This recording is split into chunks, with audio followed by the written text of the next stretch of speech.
407 is out, and I was wrong again. Now, I was expecting so much action, mayhem, death, and a whole lot of things for this chapter, but I gotta give it to the man. He knows how to surprise us. Hats off. But what I find in this chapter is still that good because he just knows how to write. He just knows how to put forth interesting things. And that we get in this chapter. Even though we picked up from where we left off, which is Hulkenberg's funeral, where we know that some major things were about to happen, we just get the crowd's sadness or the crowd's reaction, and honestly, they're all sad because they really love this prince. And we get a view of the central stairway, and we just get a overall feeling of how they feel about the prince's death. Now we skip then. From there we just skip and we go to after the ceremony, which is a surprise to me, but I kind of see where this is going. We have been jumping from forward to backward a whole lot in these chapters, in this whole arc. We have been playing with time, to be honest. So I understand that we have skipped the moments themselves, and after the ceremony, you can just see that everybody's going to their occupation, but they still look extremely sad. They are not in their mood, and some people are being consoled still. And this has been apparently 30 minutes after the ceremony ended. Now we catch up to Otoshin and his group, the whole friend group, and they are speculating because Borksan seems to be missing. Now, they have a whole lot of theories of what might have happened because they were supposed to meet after a certain amount of time, and Broxton is no show, so they are thinking that something might have happened. But they have a whole protocol that they will be following, and that is no contact and no rescue attempt. And they probably have a lot more planned, but we don't get the details about that. So they get spread up by an senior officer that lets them know that they can be grouped up like that. And so we switch to the view of Bergson herself, and she finds herself in front of Morena and five Haley members. Now, she's extremely calm, and I understand that she just is that experienced and understand that being kidnapped doesn't mean she has to stress. And she just keeps it calm. And Morena lets her know this is the highly hideout. She figures out that this is Morena, and she is looking around her and figuring out her surrounding and sort of trying to understand what happened. And she figures out that she was probably hypnotized by Nan because what she felt and how she cannot remember anything is beyond physical attack. Now she knows there is 6 enemies in total, 5 Haley members around her, and Morena in front of her. And Morena lets her know that she is something they would call a organ donor. Now, if we go back a couple of chapters when they were having these interesting conversations, the Haley members were having conversations about organ, and one of them being considered an organ, it was some sort of metaphor for something that they were doing. One of them, being the organ, was not supposed to interact with Nobunaga and Heinrich that came in their hideout and were starting to attack. The person was going to engage. I don't know the name of this character, but he was going to engage the attack so he could see the extent of his power. But in the end, he was saved from that and reminded that he was an organ, something that seems important, and he had a role to play. Now we bring back that concept of organ to Bergson, which is being called an organ donor, which I'm not sure, but seems to be an interesting position in the whole mechanism of the Haley. But any which way, Morena seems to be alert to the fact that they are coming because Kenny Wing might have also warned her. So she lets Bergson know that, listen, if we want to do this, I want you to maybe have a bit of agency about what's about to happen. Although you have the answers of yes and no, and they bring in some alternative ways this is going to happen. I understand this has an inability. She wants her to have agency and maybe a chance to escape. So they are going to play a game of negotiation between one of the characters, which is going to be the father, and the other, which is going to be the child. That's the name of the game of negotiation. And so she's about to explain the whole game. And she says that let's try to do this as fast as we can. Now the request is from the parent. Morena is the parent and Bergson will be the child. The parent has 7 cards and the child has 5 cards. The parent's cards are all exposed. They are not face down, while the child's cards are face down. And from my understanding, each card has a certain ability or just makes the players say or do something. But what I'm seeing is mostly when the card is applied on parent side, it pushes the parent Morena to explain things about her or herself. And I think that each party can pick cards from either their own party or the other's party. Or Morena can only pick from the child's deck, while our girl here can pick from either deck. And each card that gets used get thrown into what we call the graveyard and doesn't get a use again.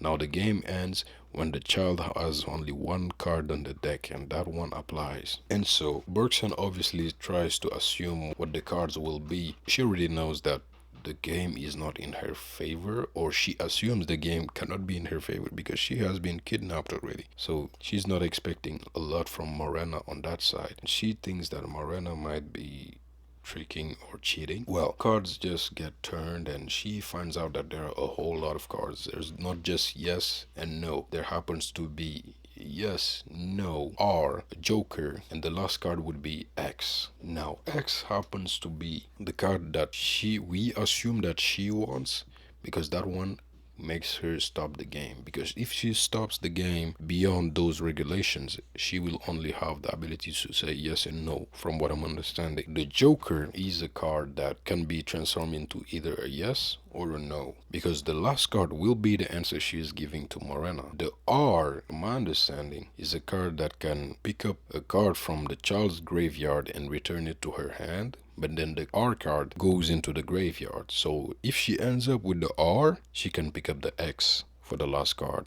At least, well, if she ends up with 2 cards at the end, she can pick up the X. The yes and no, she ends up with the yes and no, she stays with the cards in the end. And so she keeps going, and now she wants to know more about the rest of the deck, which is Morena's cards, because we went over the cards for the child. She is also looking through and trying to find out in which way Morena might be cheating. Now, she figures out that Morena has a yes card, but with a question mark, a no card with a question mark, a Q card with a A, and a Q card with a B, a D card, a strength card with the biceps and power, and a target card with an arrow and a target set. The arrow and the set is the purpose card, and that obliges Morena to explain her purpose.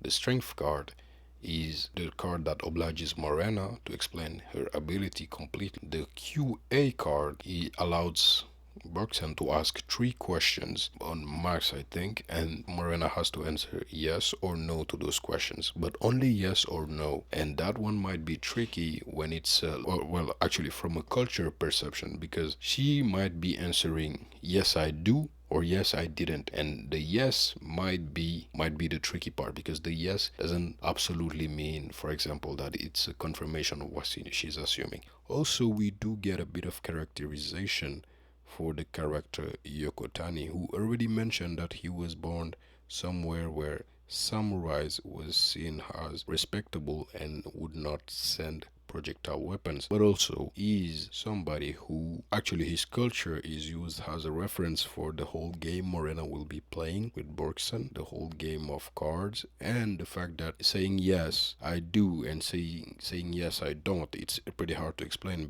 because it has to do with the language itself. But to put it simply, there are ways to say yes I do and yes I don't, and it wouldn't be wrong to say yes I do and yes I don't, or no I do or no I don't. Put it simply. Anyway, Yokotani is characterized a bit, and he seems to be a bit of a carrot catcher, if I might say, of a Japanese person, and that's the way he sort of is playing it, like he's a carrot catcher from the book itself, which is interesting. But then here comes the B card, which allows her to know a little bit more about question that was asked on A, and that question can be explained as much as she wants.